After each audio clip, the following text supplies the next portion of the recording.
Не, раньше вот это боялись. Ой, кредит берешь, посадит, всякие слухи было. Сколько уже, 7 лет уже, потихоньку тут берем, расплачиваем сразу, все как положено. Выращиваем, покупаем. Спасибо кому.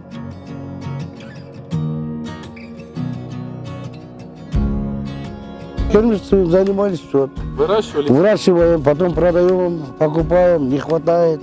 Скот продаешь, солярку покупаешь. Вот это продаешь, запчасть покупаешь. А на что-то не хватало вот дома?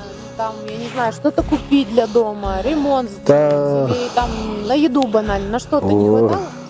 Не хватало. Соберешь деньги, накапливаешь, потом продаешь, покупаешь.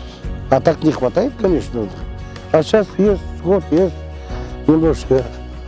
Кредит возьмешь, покупаешь, продаешь. На первый кредит, в общем, лошадей взял, 8 штук, 2,5 миллиона взял, сразу лошадей взял. То второй кредит, материал брал, базу немножко построили, шифера, солярки не хватало, в общем, запчасти не хватало. Кредит уже, с одной стороны, помогает. Деньги наличие дает.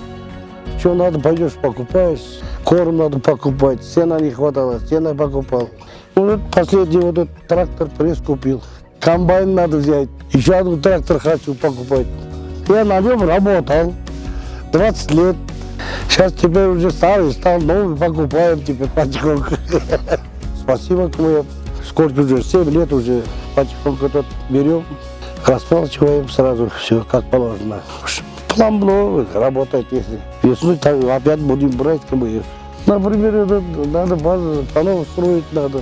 На следующий год братишку надо, помогаю надо. Вот у него надо строить тоже. Старый это, усиливать надо дом. Это все благодаря вот вашему бизнесу, да? Да.